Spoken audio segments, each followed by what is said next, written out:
Hello, everyone, and thank you for joining us for this Wednesday's edition of Carry On, brought to you by Nation's Finest, where our mission is to support America's military veterans and their families with a comprehensive approach to housing, health, and employment that helps them to achieve self-sufficiency and reach their full potential. If you or a veteran you know needs help, or if you'd like to make a donation, please find us at nationsfinest.org or call 833-468-9676. Again, that's nationsfinest.org or call 833-468-9676. I'm your host, Mark Miller, Army veteran and Communications Director for Nation's Finest. Today is a special episode as the world watches the Summer Olympic Games. Veterans can often see these international competitions through a bit of a different lens. Jake Kemnec, Site Director for Nation's Finest at Menlo Park, is here to talk about international relationships forged during his military career and how that can affect the way we see the Olympic Games. Jake graduated from the United States Military Academy at West Point in 2002 with a degree in Information Systems Engineering, where he also earned his commission as an infantry officer. He was stationed at Fort Lewis, Washington for 6 years, but during that time deployed to Iraq twice, spending a total of 27 months in combat. During his military career, Jake earned the Bronze Star Medal, Army Commendation Medal, Expert Infantryman's Badge, and the Combat Infantryman's Badge. He is also a graduate of the U.S. Army's Airborne School, Air Assault Qualification Course, and Ranger School. Jake worked in defense contracting and other management consulting roles after leaving the military before finding his calling in the nonprofit sector in 2016. He has been a site director with us here at Nation's Finest since 2018. Jake Kemnec, thank you so much for joining us on the program today.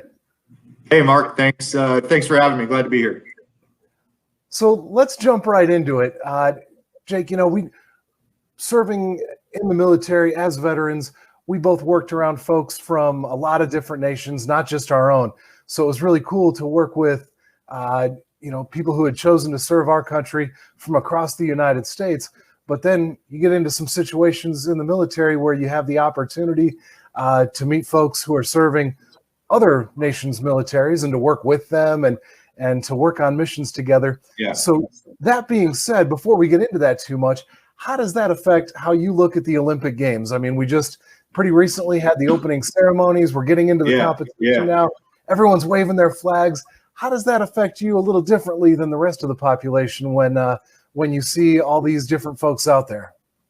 That's a good question. I love watching it. First, I love watching the Olympic Games for a number of reasons. But I think like you mentioned, service members, we have a real unique, obviously we have a unique experience. And, part of that experience is working with teams of all sizes, shapes, and backgrounds. And that includes, teams with international partners. So anytime I see the games and see all the, watch the ceremonies and see the flags, it's almost, it's an opportunity for me to reflect back on all those other partners that I've served with. And, specifically, whether that was other foreign countries, the British, the French, Georgians, in a military capacity or however we partnered. It just gives me an opportunity to kind of reflect on my experiences, and even more so, having attended West Point, I had an opportunity to work with international students. So also kind of reflecting back on my college experience, and thinking about the cadets or the classmates of mine who I went to West Point with. So it's fun. I love watching them. I was watching them just this past weekend. I think we're all enjoying watching the games. Maybe the difference of opinion comes in what sport is our favorite to watch. What's yours, by the way? Yeah, that's a good question. I'm partial to soccer, so I'm a big U.S. men's and women's team. So any chance to watch the Olympic teams play this year, just the women, are playing. I think they just drew with Australia recently, but grew up a soccer player, so that's the sport I tend to gravitate towards. Although I was watching skateboarding this past weekend, and that was also really fun to watch. And I love watching the Olympics because, again, kind of the other aspect of this with us having served, we were members of high performing teams. So being on a high performing team, I consider myself a high performer. So I love watching people who are at the pinnacle of their careers, who are, whether it's playing soccer, skateboarding, swimming, just out there, just dominating in their sport. And, that's something that I've carried with me throughout my professional experience. And, I consider the team that I have as a high performing, housing team. Well, I think you hit the nail on the head there a little bit with, that high performance and these athletes, like you said, they're at the top of their performing career, across different ages with different sports, but they're really at the pinnacle of their athletic careers, doing great things. Exactly. I think a lot of pride goes along with that. So, that pride that in the games involves wearing the flag of your nation, whether that's the United States or some of these other nations, and that pride of serving your nation. How do you draw a parallel between that and the experiences you saw with other nationals during your time in Afghanistan, during your time in Iraq? Yeah, no worries. It's a good question. I would like to think, people who serve, whether it's in the military or other, service-oriented jobs, that they're driven. Some, not everyone, but most of them are driven by something. They want to be part of something bigger than themselves. So whether that's joining the military or serving your country in a different capacity, I think that's all. It's a common thread that we share, regardless of the flags that we carry, right? And for me, that's something that I can appreciate. I always appreciate service-oriented people, servant leaders, if you're familiar with that concept. And that concept is the idea of putting, those on your team, those on your team before you, addressing their needs, making sure they're taken care of so they can perform at a high level for you. So to bring it back around, I guess I would tell you the people that I know from different countries, the people that I've interacted with, have that mindset, or they, at least portray that as something that's important. As an example, when I was in Iraq in 2003, 2004, deployed for the first time, I was 22 years old. We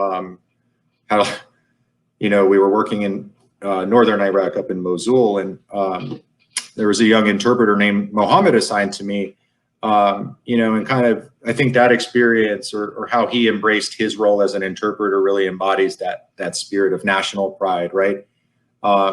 Hey, we were there obviously we were there, and he saw his role as a guy who knew English. And Mohammed learned English by playing PlayStation video games. So he could speak English. He had some interesting phrases, but the point is, he saw his role as the person that knew English, and he wanted to help. He wanted to help his community rebuild it by facilitating conversation. And the way he talked about it, the way he went out and made sure he effectively translated for me, that grew into a French. It grew over time, and I could really see the Iraqi flag.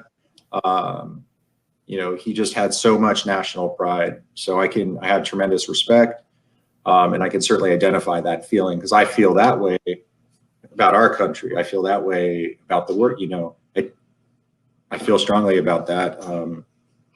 So it's always great when you can encounter partners, from other countries who are wired that way, or who think like that, because I think you can accomplish a lot. And we did. Having said all that, when we worked together, and man, some of the best teams I've been a part of and been on have been international, in nature. So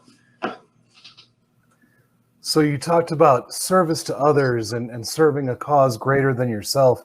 I think that is a point of pride for us as veterans, and for those actively serving, and all those actively serving their nation, wherever that is, whether that be in the military or or representing their country during the games. So, Absolutely. let's take that to the next step and talk about legacy. When that pinnacle of your athletic career, when that pinnacle of your military career is passed, I think they earn the title of former Olympian. Veterans or just get that title of veteran. How do you apply that to your clients with what you do at Nation's Finest when you're taking care of and making sure that veterans have the housing they need, are getting the assistance and navigating their benefits with the VA, are getting employment assistance, maybe counseling assistance? How do you approach that, knowing that they've got this legacy of teamwork and pride, all the things we've been talking about today, that they've got all that, they've got all of that pride and that legacy behind them, but maybe now they just need some help? And how do you approach that with that dignity and respect that they deserve? Yeah, it's a great question. I would tell you, we try to embody that in everything that we do, in everything that by our actions. Actions speak louder than words, I say. So we certainly, again, deliver on that with our actions. However, before that, it's in how we receive somebody, how we receive a veteran that calls us or comes in. It's how we interact with them. It's how we, what I'm trying to say, we do it in everything we do. Like I mentioned, I consider myself a high performing individual. I think if, we consider our team high performing, we're good at what we do, Mark. And we like to show that to the veterans who come through. So, ultimately we try to show that, pride in the work that we do for the veterans who've served, by delivering the most timely, responsive, and quality service that we can. We realize people, when they come to us, they're in a crisis. So what we're also is a calm presence, right? A friendly voice, and somebody who can help with resources, whether that's resources that we can bring to bear, or more broadly as a collaborative with the VA. Just today, we shared some new information about veterans who have mortgages and who are at risk of losing. It's not our resource, but a veteran called us. Our new outreach guy, Thomas, worked with this veteran. Hey, here's a resource that can help. And then he called us back and said, hey, the resource helped and it saved me from losing my house. So it's things like that I think really demonstrate, how we deliver our services. Well, and I'm sure to that particular veteran, much better that you could help, get him help somewhere else and keep him from losing his home, as opposed to serving him later as a homeless veteran. Preventing veterans from losing their homes, even, like what our viewers, I'm sure, know we're doing out in Oroville, California, actually providing homes that veterans can move into at drastically reduced costs to help veterans get their first home in some cases. So great that those services are being provided. So we've talked about a lot today. We've talked about pride in your country and recognizing others' pride in their country, international relationships and teamwork as we go through the Olympics here and watch the sportsmanship and the togetherness we feel as a world watching our nations compete. And then we talked about pride and legacy of our veterans we serve. So all that wrapped into a nutshell.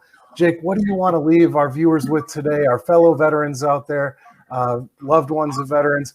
What thoughts would you like to leave them with today while we've got you on the program? Man, it's a great question. I would just say, if you know of veterans who are out there who may be in need of assistance, any of our teams, whether it's in the Menlo Park, Santa Clara County, San Mateo area, call us. We may not have the answer immediately for you, but what we can guarantee is, we'll be there for you, and we'll continue to work with you to find the answer and to find the right answer. Especially if you're if you're having a housing crisis or in need of housing resources. We're really good at what we do, in my humble opinion, but again, we like to let our actions demonstrate that. So if there is a need, call me, call my team. Any of us will be happy to answer the phone, talk to you, and, support you with any of the resources that you might need. Always great to know that someone's there, someone's only a phone call away. And that is what we preach here at Nation's Finest and what we do for our clients. Jake, thank you so much for joining us on the program today. Really enjoyed the conversation. Thank you so much. Of course, Mark. Thanks for the time. I appreciate it. Go Team USA. And thank you to all of you who joined us today. We'll be back next week discussing issues relevant to veterans and those who care about them. Again, if you or a veteran you know needs help, or if you'd like to make a donation, please contact nationsfinest.org or call 833-468-9676. Again, you can find us at nationsfinest.org or call 833-468-9676. Thank you again for joining us today, and as always, carry on.